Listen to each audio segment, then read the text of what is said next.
I will now call to order the Tuesday, September 6, 2011 informational meeting of the Sioux Falls City Council. And I welcome all of those that are in attendance here at Carnegie and those that are watching us through other means. We'll start out with City Council staff report by Deborah Owen, City Clerk and Chief of Council Operations.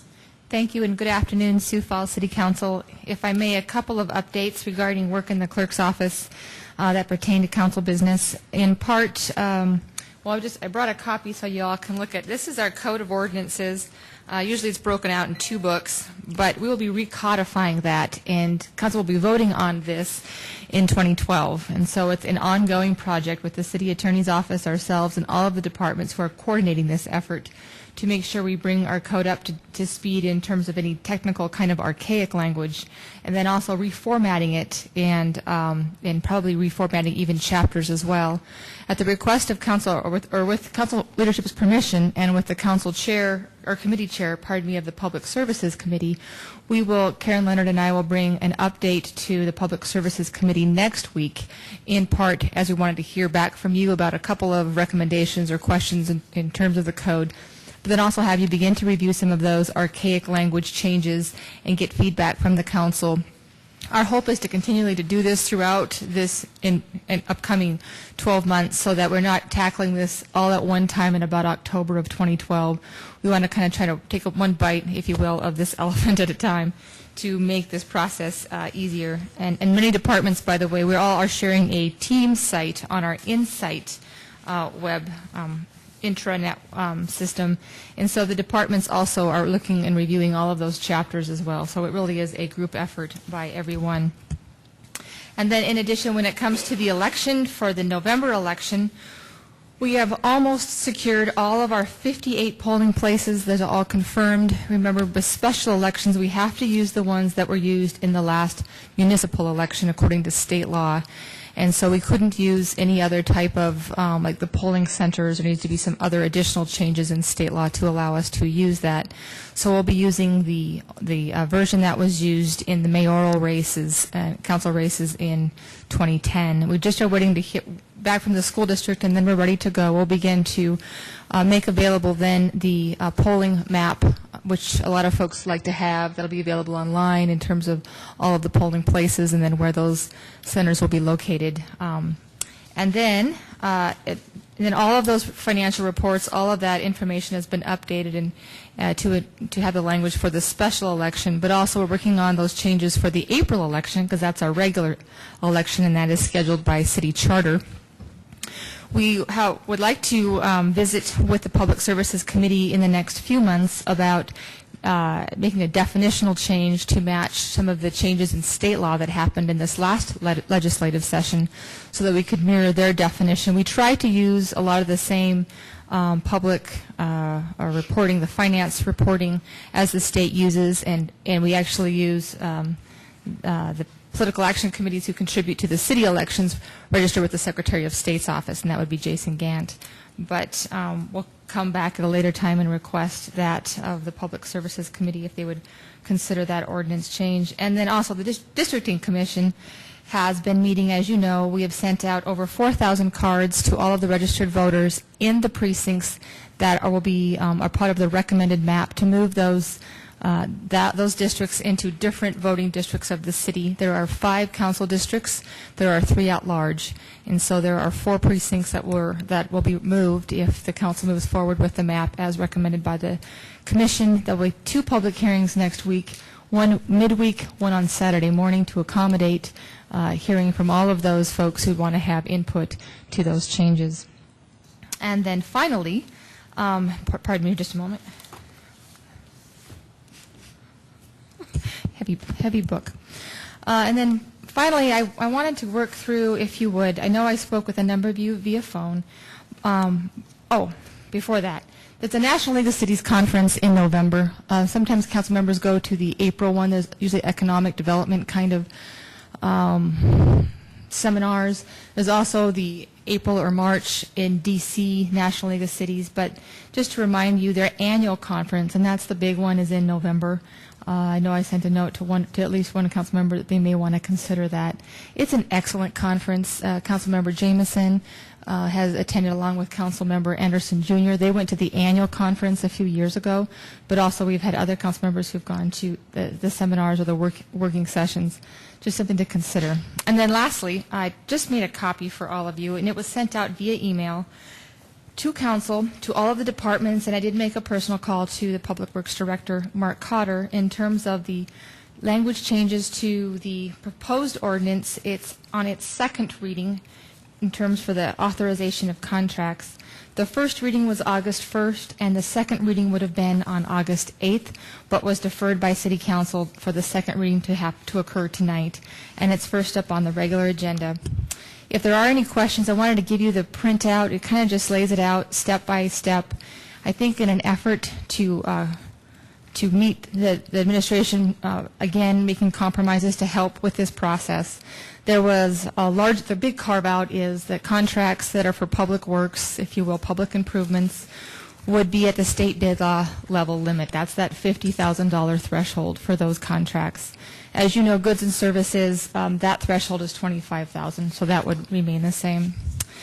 And then also just a reminder that city charter does state that any action of council in excess of state bid law limits must be approved by 5 members of the council. So this change in this amended version, would then have all the contracts that pertain to bid law limits follow those thresholds, both $25,000 and $50,000. In addition, there was a request by Parks and Rec to change the word shall to may regarding contracts reviewed by Parks and Rec Board, and that would be in this proposed version. And also, there was a clarification that when we changed some of the language in this last section to for the change orders in excess of $25,000 were merely to be noticed to council. There was never an intent by council to have those approved, just simply noticed under communications, and so we tried to clarify that language. But council's intent was to never have those change orders approved, just noticed. And I think from internal audit, they said that was such a small amount that it was like 3 to 5%, Rich, I can't quite remember, but somewhere like that were actually the change orders to contracts anyway. So that's not many to begin with, but that was clarified. Oh, and the process really, I should back up a bit. The process of reviewing this was at least 4 council members met with Scott Rust in finance. He's in purchasing, and walked through a list of items that finance had requested that council consider in changing in the contracts ordinance. And council met, I sat in with Councilmember Entenmann and Councilmember Anderson Jr., but I also know that Scott Rust had met with Council Members Erpenbach and Council Members Vernon Brown. And so there was at least 4 who were a part of this. And then I was directed by council to bring in those compromises into an amended version for tonight. So, and then moving on to, there's another sectional change that would be, was really clarifying that RFP process for the city, that it really was, once the city issues an RFP, you would receive notification for those management public facilities. And so we just wanted to make sure that it was when you that RFP was issued by the city. And then multi-year contracts, there was a concern by the administration that they couldn't execute contracts that were over a year in length, and that wasn't the intent of the council either. They wanted to have up to 5 years with an option to renew for additional 5, and so we clarified some of that, and also clarified that the ordinance, that it didn't always have to come by ordinance or resolution, that it could be, because ordinance is 2 weeks and a resolution is 1, but we just simply changed that so that it would be approved by the city council, and then you could choose the format. In part, one of the compromises that the council had wanted to accommodate with the administration was the fact that we would list a lot of these contracts on the agenda as you would list a claim. It would just be the contract itself. So a motion and a second would approve the contract. So majority of these will item will be placed on the consent agenda. And then when the council approves the consent agenda, they'll simply be approved by a motion of the council. There will be no waiting period because they won't be attached to a resolution. It would be, and we were given this advice, by the way, from the legislative audit and peer, Dean Dayton, who recommended that that's how a lot of the contracts are approved across the state of South Dakota. So there wouldn't be that 30-day window anymore or 20-day window, which is actually 30 by the time the mayor assigns it. And so it would simply take effect that night. I mean, you wouldn't have to wait. It would. That's how a lot of cities do it across South Dakota. A lot of the cities, as you know, we talked about that some time ago in committee, approve the contracts. A lot of city councils approve contracts with the $25,000 threshold, but they do that with a motion and a second, and then therefore there is no waiting period of that 20 days. And then in addition, there were some procedural changes, like the one I just had mentioned, to help expedite this process of the approval of contracts. Again, there would be no accompanying resolution, so much like processing a claim, the approval is effective upon the affirmative vote of the City Council. This will allow the department to comply with the 30-day window for competitively bid contracts. Only competitively bid contracts have that 30-day window. Others do not, but you still want to execute those contracts and get those out as quickly as possible. So that's an effort to accommodate that concern. In addition, the clerk's office will provide flexibility concerning agenda deadlines for contracts, especially competitively bid ones, so we'll allow them to come in a little later in the week as long as they're complete and entire, and then we'll post those up before Wednesday at 1. And then also council, and part of those agreements and those talks would offer up an additional meeting if we needed to approve contracts, if it was outside that first 3 weeks of the month. Maybe when you have an informational or when you have a committee meeting, you would just call a special meeting and then approve them. So that was the last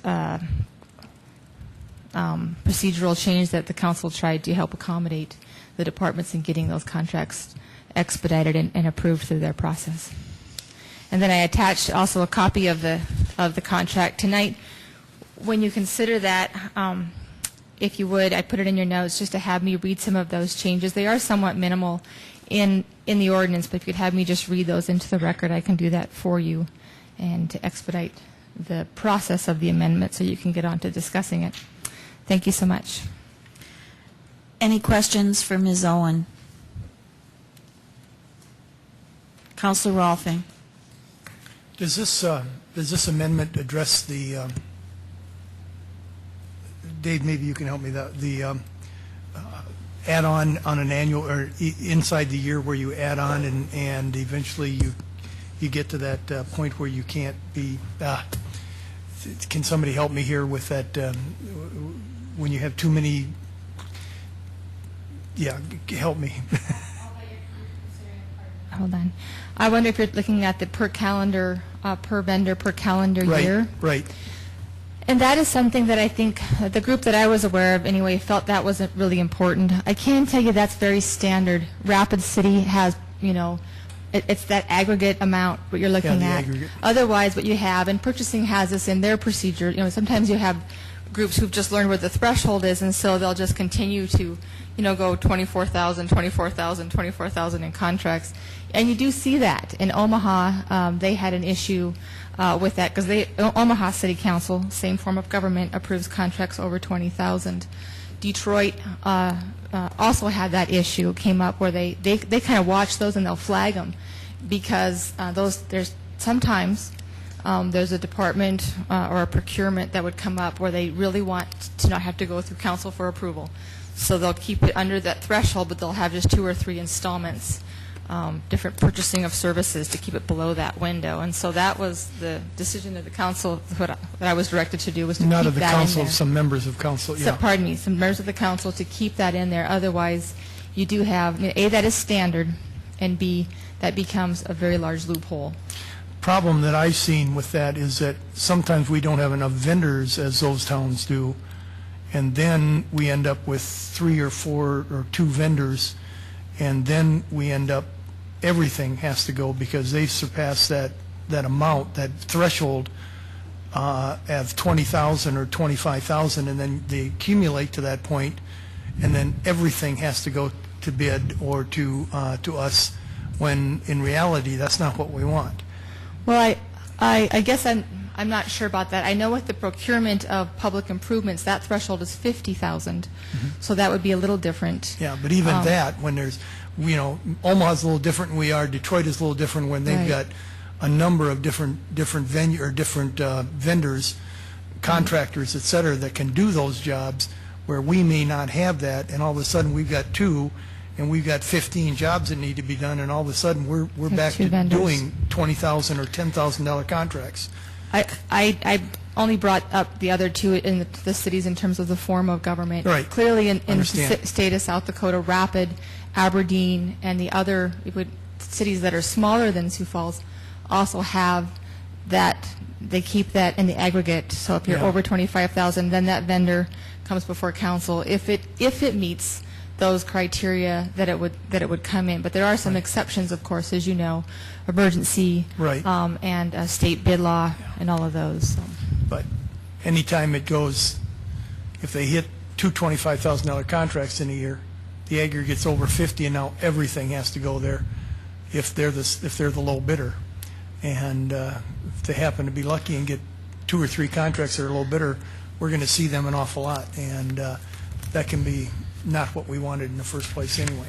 So, Councilor Erpenbach? I just wanted to remind council that this has been through, is it fiscal committee? This ordinance rewrite has been through fiscal committee for months. And that, yes, there are certain councilors that have been involved in conversations with administration. These are proposed amendments, but these amendments are amendments to what are proposed amendments that have not been put on the table at all, but they are proposed to changes that came from the fiscal committee. And so I think it would be important for us to understand that these are not on the table yet because no one has made that motion, and that what came out of fiscal committee is the most important part of this conversation to begin with. Any other questions? If not, we'll go on to City Council open discussion. Councilor Rolfing.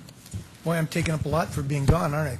I just wanted to remind everybody of all the events that are going on in Sioux Falls this Sunday and surrounding the 9/11 celebration, I guess, or remembrance, maybe would be a better word, happening 10 years after 9/11 in '01, and the things that are happening around that freedom is not free, and we need to keep that in our minds and encourage everyone to participate as much as they possibly can. Thank you. Thank you. Councilor Erpenbach. I just wanted to report on a neighborhood meeting that several of us attended since the last time we met. It's been several days ago now. But we met at Edison Middle School with several neighbors from the Colville and Lake Avenue areas, and talking about the flooding that they had at the end of July in that storm when we had upwards of between 4 and 6 inches of rain in 2 hours' time. And I think I will only speak for myself, but I was surprised at the level of damage that people have experienced in that area, despite the amount of money that the city has invested over the years in that neighborhood in terms of reducing flooding. And so I just wanted to thank Public Works, the folks that came with us, Mark Cotter and Andy Berg, and now Brett Lovero all went with us and did an excellent job talking with folks. And will be presenting to us at some point later this fall in terms of ideas for how we might go forward with this neighborhood. And other, one of the things that we talked about sort of backstage was sort of standards. It all meets the standards. Maybe we need to be thinking about what our flood control standards are. That if we're flooding our neighbors' homes on a fairly regular basis, then maybe our standards aren't high enough. And so it was a great conversation, and I look forward to it continuing here in this chambers, as well as we'll be reporting back to the neighborhood in a couple of months. Thank you, Councilor. Any other items for discussion?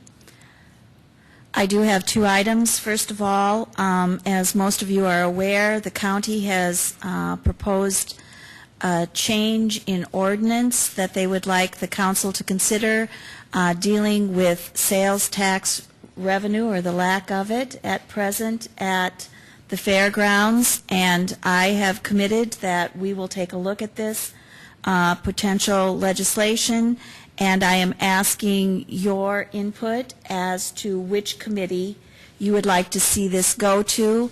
In looking at it, it really pertains to all three of our committees.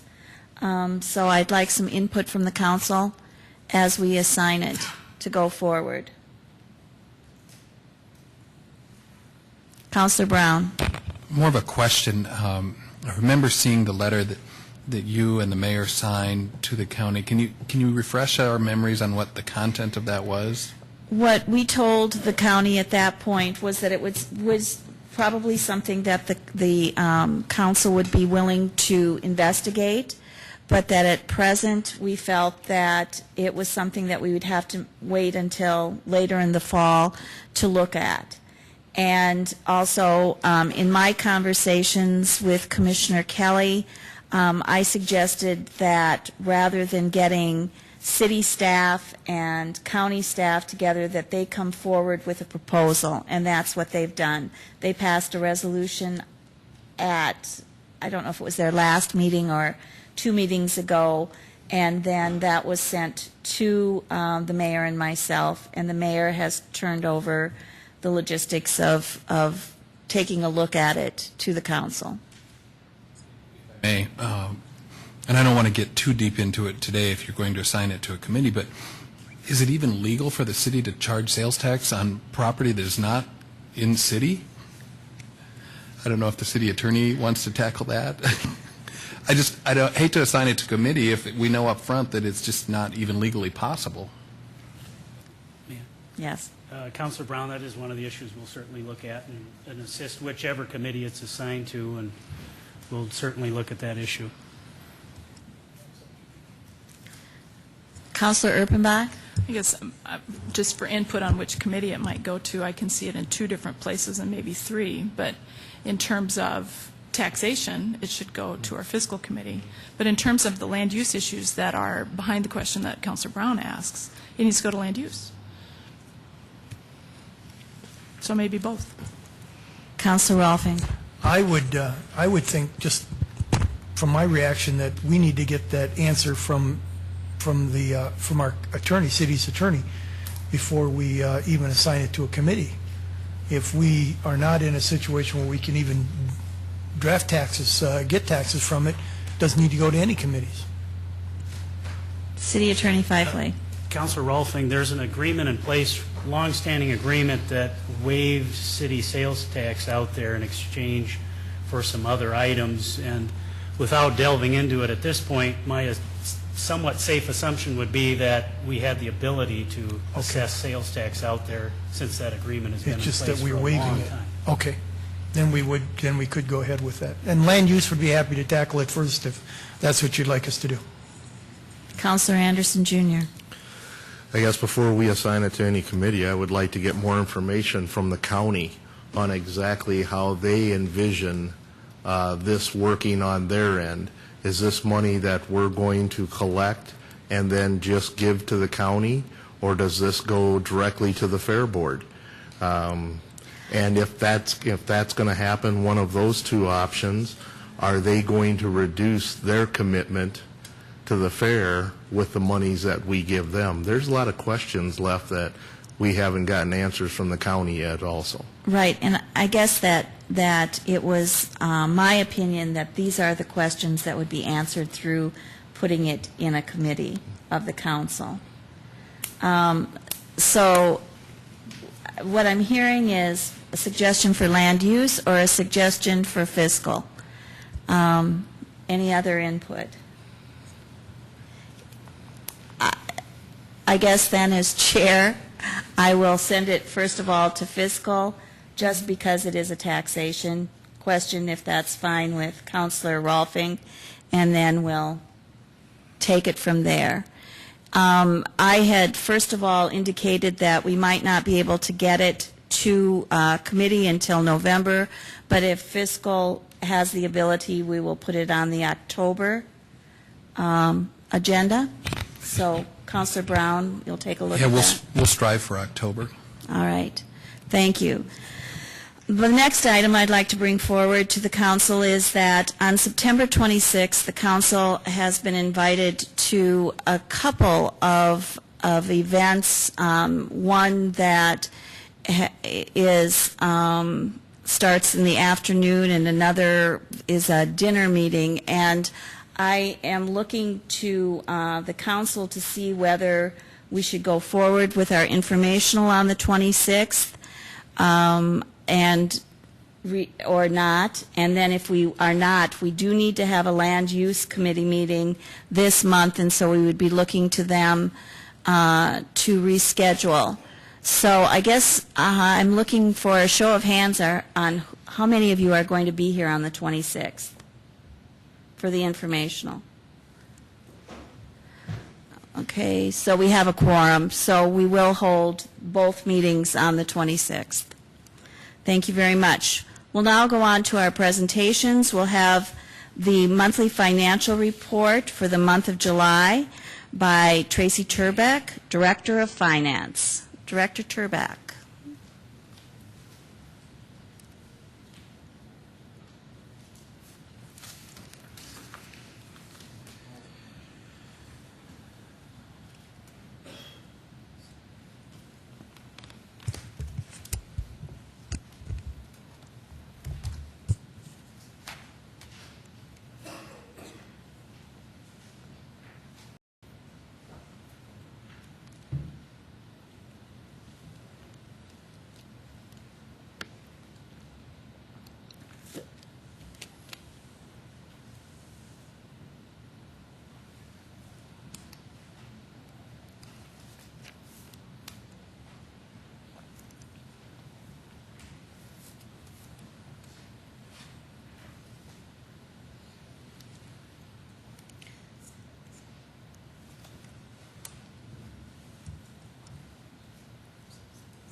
Telling me it's supposed to pop up here any minute. So you all have a hard copy of the presentation, and I know there are copies here for the public as well.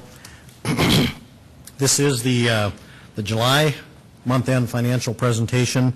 You folks have been focusing pretty clearly throughout the month of August on budgets, and so we haven't been back before you for the July presentation. I will be back later in September here to give you the August presentation as well, so we'll get caught up here before the end of the month.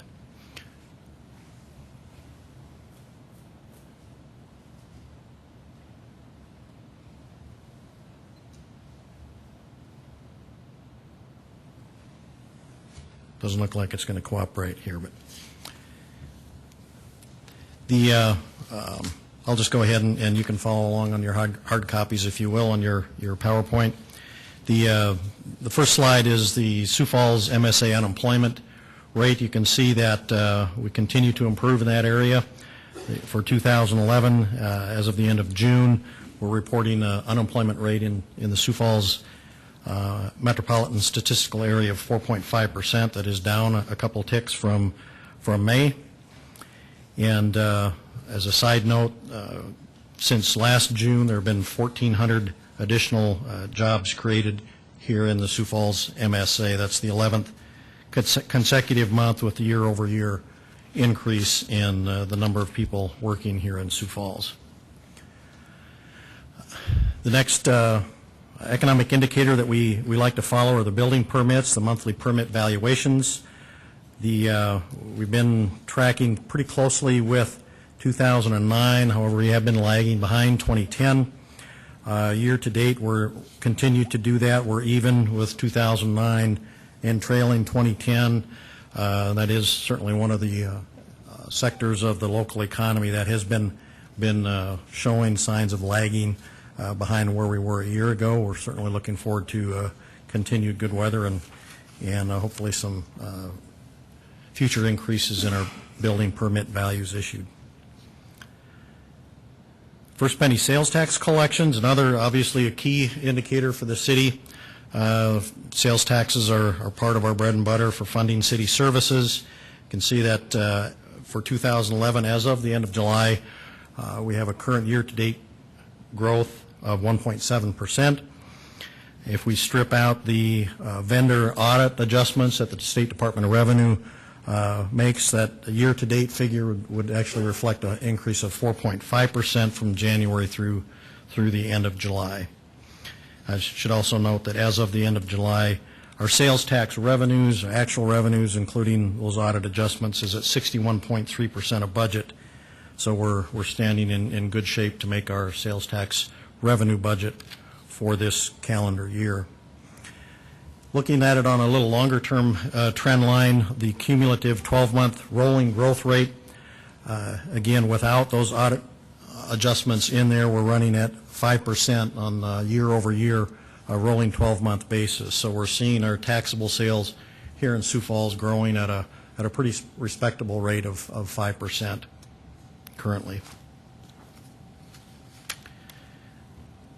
Just a snapshot on the year-to-date revenue and expenditure lines. You can see that we're tracking right in line with where we should be overall in terms of revenues and expenditures as well, and nothing, I guess, to be. There we go. Great.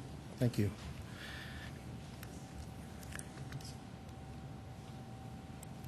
Okay. Got it. Thank you, Rich. So we're in excellent shape in terms of our year-to-date revenue and year-to-date expenditures overall for the general fund, tracking right where we would expect to be. The last part of the couple slides of the presentation, I want to touch on some of the capital projects. You folks will recall that the council approved a supplement to the capital budget earlier this year in the amount of about $3.8 million. I want to give you an update on where those projects are and how they are moving forward. We do have quite a number of the projects that have been designed and have been put out for bids already. The street projects, the 41st Street project, the work is scheduled to begin on September 12th. The Marion Road project will also begin, scheduled to begin work on September 12th, and the Minnesota Avenue work is expected to be completed in mid-September as well. So those projects are moving ahead nicely. The parking lot at the fire department headquarters has been put out to bid, and work is scheduled to begin later in September. The arena scoreboard is scheduled to be installed. That has been put out for bid and awarded, and should be installed by the end of this month. The parking lot at the Ronning Library was put out for bid. The bids did come in higher than expected, and so those were rejected, and the plan is to rebid that then in the spring, and hopefully we'll have a little more competitive bid environment for paving at that time. The remainder of projects that were included in that $3.8 million supplement are currently in design. A number of them will be going to bid yet this fall. The Carnegie building improvements are scheduled right now to be not be bid until springtime. So that is kind of a recap on the $3.8 million supplement for the capital fund. And with that, I would try to answer any questions you folks have. Questions for Director Turbach? Councilor Entenmann. Tracy, can you explain to us again the sales tax adjustments that are made by the state that you refer to, where, you know, our first penny show 1.7 increase, and then you say the actual year-to-date increase is 4.5% if you throw out the audit collections. Can you explain that? Yeah, it is confusing. I'll do my best to try to clear that up. But the Department of Revenue, of course, has auditors that travel all around the state, all around the country, really, and auditing retailers or businesses that do retail business in South Dakota to verify that they're collecting and remitting the appropriate amount of sales tax.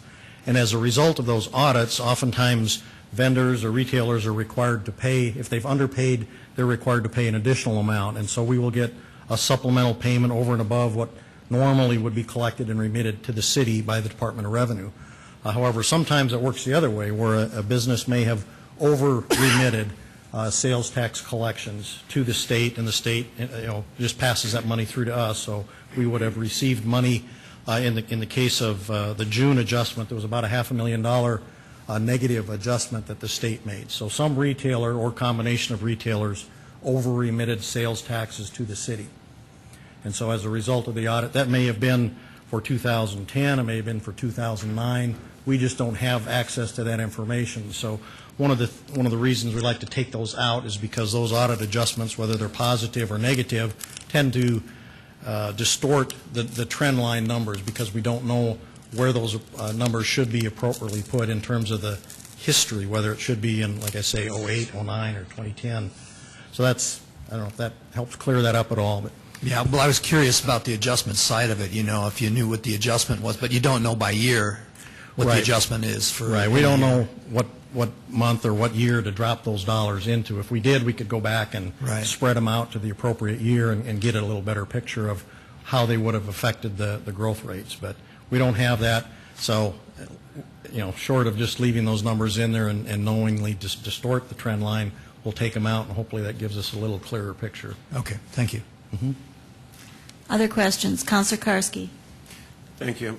Yes, Tracy, a question on the bids, on the capital projects bids. Mm-hmm. I've heard the 41st Street project probably came in a little bit more than what we were anticipating. Is that fair to say? It did. In fact, the first go-around of the bids were quite high. They were rejected, and it was the work was rescheduled. Some of the changes were made to the schedule and the timing of the work to be done, and it was rebid with those changes, and it came in much closer to what had been originally estimated. I believe the original bid was somewhere around $1.5 million, and this is just slightly over $1 million for the project. So rebidding it and making those changes certainly did bring the cost down considerably. And then the money from the Ronning Branch parking lot, that would be enough there to offset the over on that, or?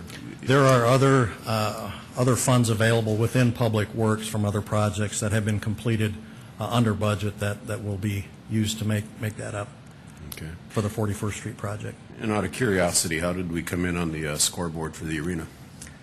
That is on budget.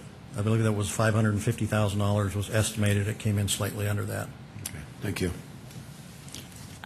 Other questions? If none, thank you, Director Turback. We'll now hear from Rich Oxkel. Sorry, Rich. Lead Internal Auditor. Oxkel.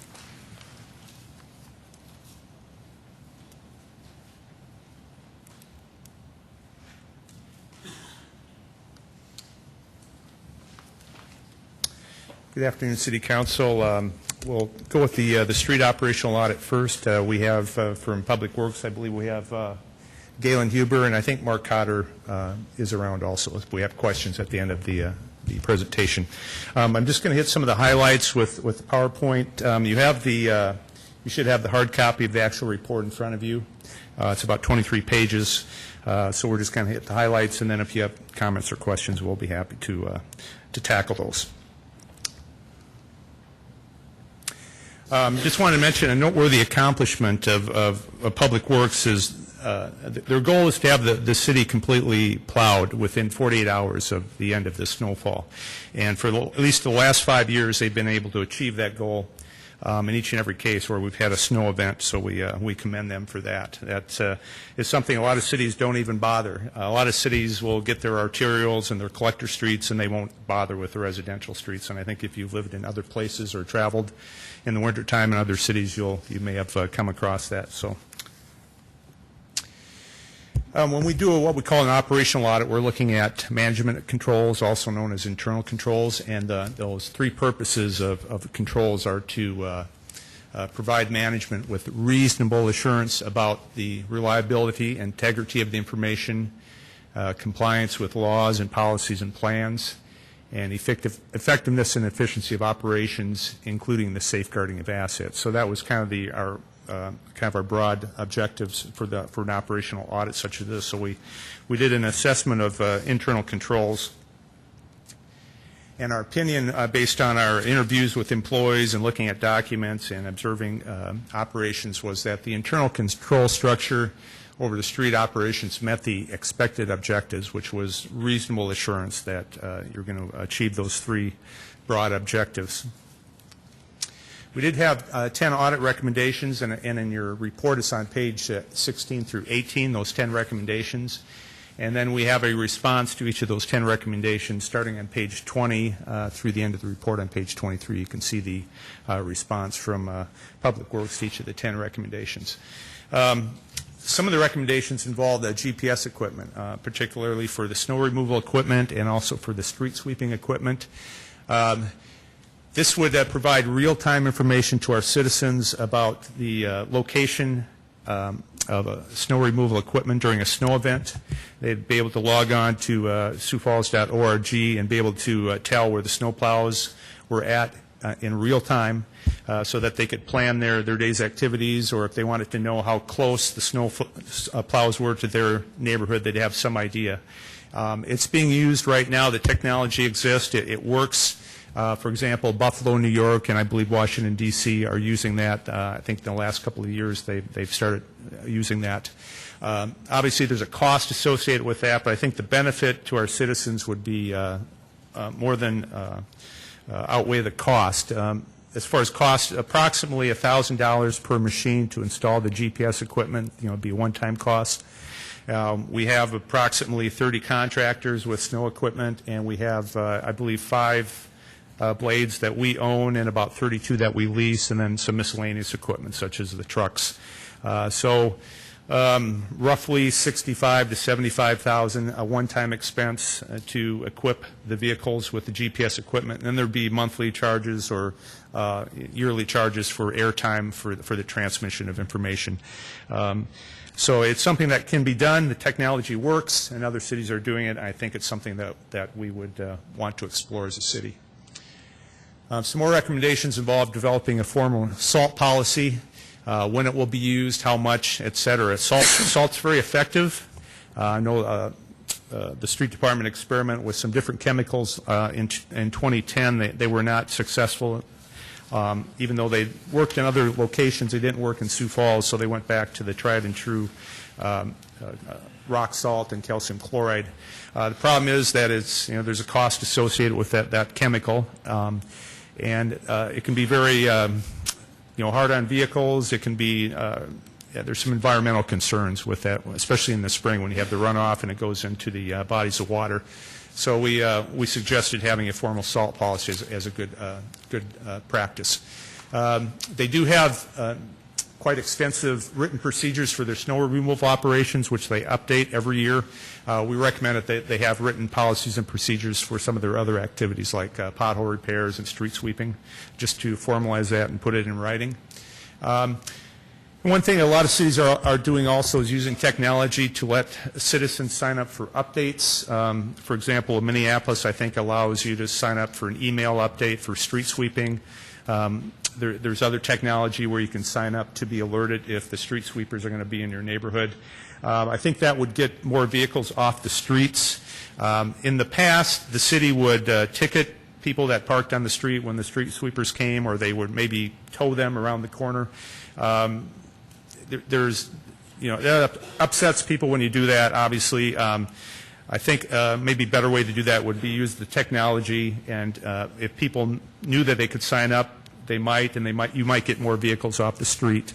When you have a vehicle parked and you have the street sweepers coming, you can have an area of about 3 car lengths where the street sweeper had to go around that vehicle, so that cuts down the effectiveness of the street sweeping.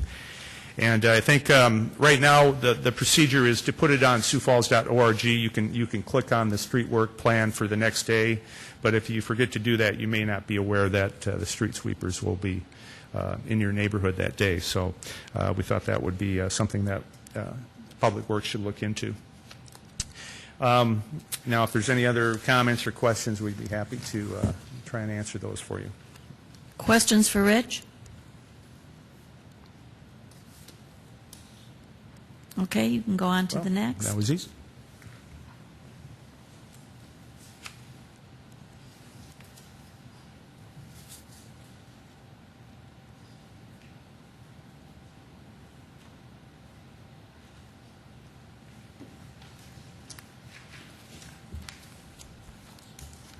next one we're going to talk about is the Comprehensive Annual Financial Report Review, and the CAFR, as we'll call that from now on. The CAFR is a large document. Every city is required to produce something like this. Ours is, it's over 140 pages, and there's a lot of good information in there.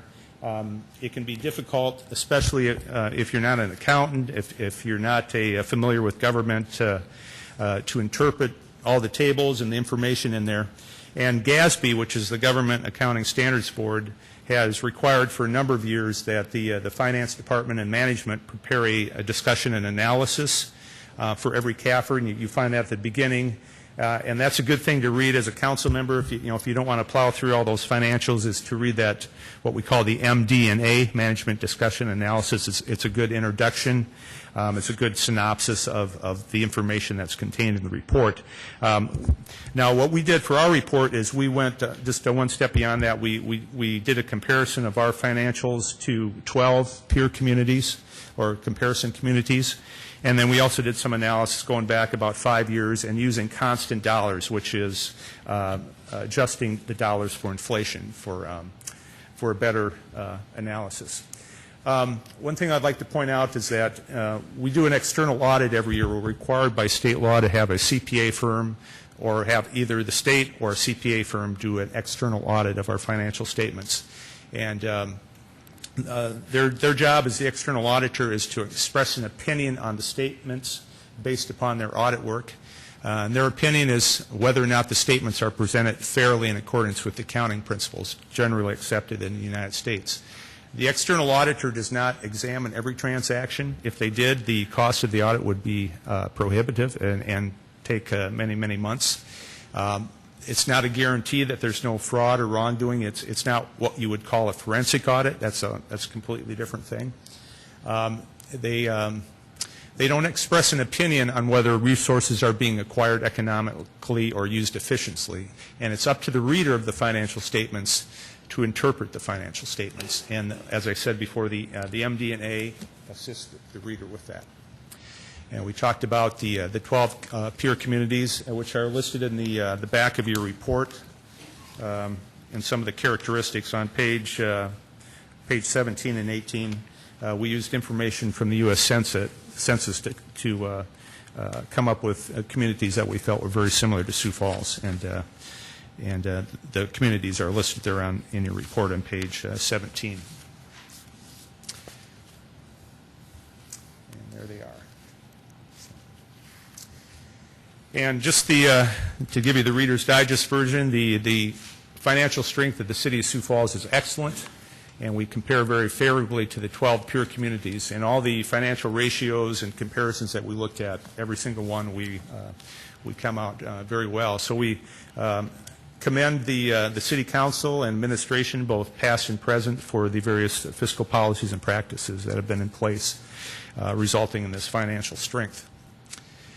The solvency, in other words, having enough assets to cover your liabilities, is strong. We noted that the number of city employees per capita has been steady over the last 5 years, and we actually have fewer city employees per capita than the average of those 12 comparison cities. And the general fund operating expenditures per capita, when we adjust those for inflation, we found that they've remained remarkably steady over the past 5 years. So the spending per capita in the general fund is really not increased when you adjust for inflation. So, long-term debt, you'll see that I think it's on page 10 of your report. With long-term debt, you can see in 2007 it started to go up, and I think on page 11 too, there's a little chart there in your hard copy. We had a number of investments in infrastructure beginning in 2007. So the per capita debt is now $1,751 per person. That was the end of the year. The comparison city's average per capita debt was substantially more. Theirs was about $2,600 when we averaged those 12 cities out. And according to Standard & Poor, we would still be in that moderate category of debt. Starting at about $2,500 per person is where they consider, then you're kind of in that high category. So we're definitely below the comparison communities, and we're in that moderate category according to Standard & Poor's. So if you have any questions, we'd be happy to try and answer those at this time. Questions for Rich? If not, thank you, Rich. Okay, thank you. I would now entertain a motion to go into executive session for a personnel matter.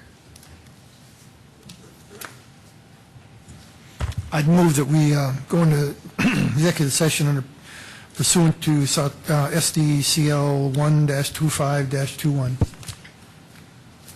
Second, Jameson. It's been moved and seconded that we go into executive session. All those in favor signify by saying aye. Aye. Aye. All opposed, same side. We will now go into executive session.